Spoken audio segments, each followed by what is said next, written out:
चलिए एक ऐसी कहानी पर नजर डालते हैं जो आप कह सकते हैं बिल्कुल पर्दे पर उतरने के लिए ही बनी है। ये सिर्फ एक किस्सा नहीं है, ये अपने आप में एक पूरी पटकथा है जिसमें न्याय, धोखा और सच को सुनने की कला की कई परतें हैं। सोचिए, सिर्फ एक लाइन, और यही एक लाइन आप कह सकते हैं इस पूरी कहानी की जान है। फिल्म शुरू होने से पहले ही ये एक गहरा, एक सिनेमाई टोन सेट कर देती है। यही वो आइडिया है जिसके इर्द गिर्द हर किरदार और हर घटना घूमने वाली है। अच्छा, तो अब जरा सीन की कल्पना कीजिए। उत्तर भारत का एक बेहद खुशहाल राज्य है, सब कुछ परफेक्ट दिखता है।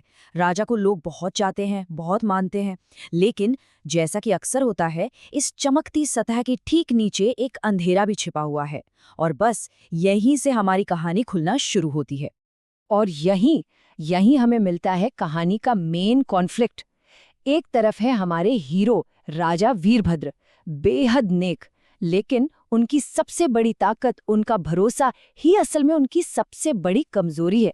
और दूसरी तरफ है विलन मंत्री चंद्रसेन, जो इसी भरोसे का फायदा उठाकर सिस्टम को अंदर ही अंदर खोखला कर रहा है।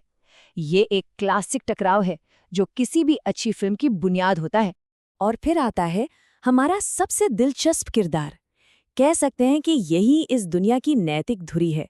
एक अंधा फकीर जो बिना आंखों के भी वो सब देख लेता है, जो बड़ी बड़ी आंखों वाला पूरा शाही दरबार नहीं देख पा रहा।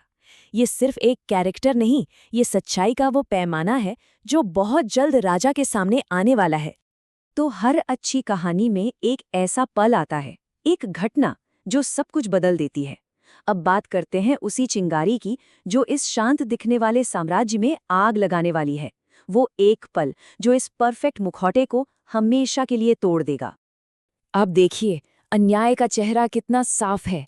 एक तरफ एक लाचार किसान रामदीन, जिसकी पुश्तैनी जमीन उससे छीन ली गई है, और दूसरी तरफ है अमीर सेठ मोहनलाल, जिसने पैसे के दम पर कानून को भी खरीद लिया है। ये वो संघर्ष है जो ऑडियंस को सीधे कहानी के इमोशनल कोर से जोड़ देता है। अब फकीर की सलाह सुनिए और सोचिए कि ये पर्दे पर कैसा दिखेगा। इसमें डायलॉग नहीं, इसमें विजुअल स्टोरी टेलिंग है। वो लड़ने के लिए नहीं, बल्कि चुपचाप ताकत के साथ खड़े होने के लिए कहता है। ये सिर्फ एक सलाह नहीं, ये एक जबरदस्त विजुअल मोमेंट के लिए स्टेज तैयार कर रही है। एक ऐसा सीन जो ऑडियंस की सांसें थाम देगा। और ये है वो पल जब एक अकेला हारा हुआ इंसान अपनी चुप्पी तोड़ता है और सिर्फ एक शब्द कहता है, न्याय।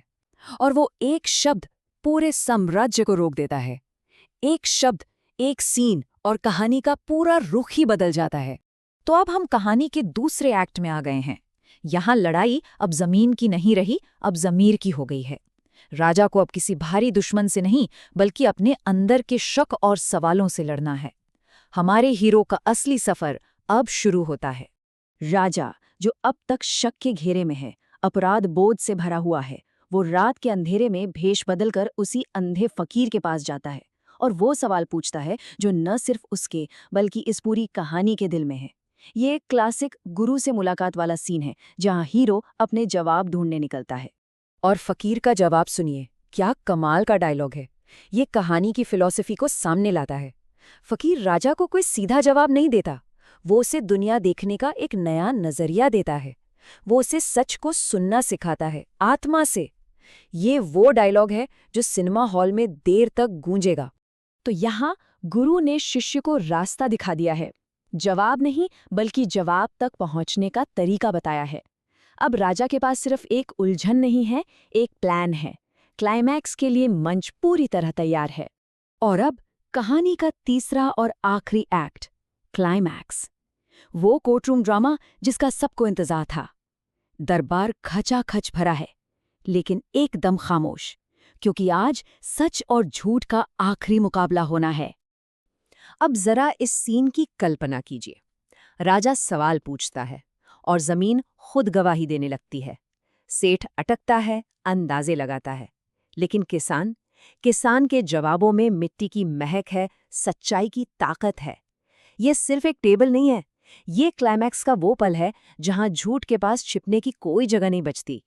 और फिर राजा ये लाइन बोलता है, और इस एक लाइन से हमें पता चल जाता है कि वो अब पहले वाला राजा नहीं रहा। ये सिर्फ एक फैसला नहीं है, ये उसके कैरेक्टर के पूरे बदलाव का ऐलान है। वो अब सिर्फ एक शासक नहीं, एक सच्चा पारखी, एक बुद्धिमान न्यायाधीश बन चुका है। और इसके बाद आता है न्याय का फरमान। एक एक करके हर चीज को ठीक किया जाता है। रामदीन को उसकी जमीन मिलती है, मंत्री को सजा, और सिस्टम में एक बड़ा बदलाव आता है। ऑडियंस के लिए ये एक बहुत ही संतोषजनक पल है, जहां कहानी के सारे धागे आकर जुड़ जाते हैं। लेकिन एक बेहतरीन कहानी सिर्फ प्लॉट पर खत्म नहीं होती, वो कैरेक्टर के अंदर के बदलाव पे खत्म होती है। असली कहानी का अंत राजा के इस आंतरिक परिवर्तन में है, जो हमेशा के लिए बदल चुका है। फकीर तो चला गया, लेकिन अपनी सबसे बड़ी सीख पीछे छोड़ गया। पीपल के पेड़ के नीचे मिले खत में ये लाइन मिलती है। ये कहानी का आखिरी सार है, एक ऐसी गहरी बात जो दर्शकों के साथ घर जाएगी। और ये है फिल्म का आखिरी सीन, हमारी फाइनल इमेज। राजा अब दरबार में नहीं, अपनी प्रजा के बीच है। वो अब सिर्फ हुक्म नहीं देता, वो सुनता है। ये सीन दिखाता है कि उसने सिर्फ एक केस नहीं जीता, बल्कि शासन करने का एक नया और सही तरीका सीख लिया है। तो आखिर में सवाल यही उठता है कि किसी कहानी को क्या चीज़ हमेशा के लिए यादगार बना देती है। जवाब है, एक ऐसा हीरो जो अपनी गलतियों से सीखे, सच और झूठ के बीच एक साफ लड़ाई, और एक ऐसा मैसेज जो हर दौर में हर किसी के दिल को छू जाए। इस कहानी में वो सारे तत्व मौजूद हैं जो एक महान सिनेमा की पहचान होते हैं।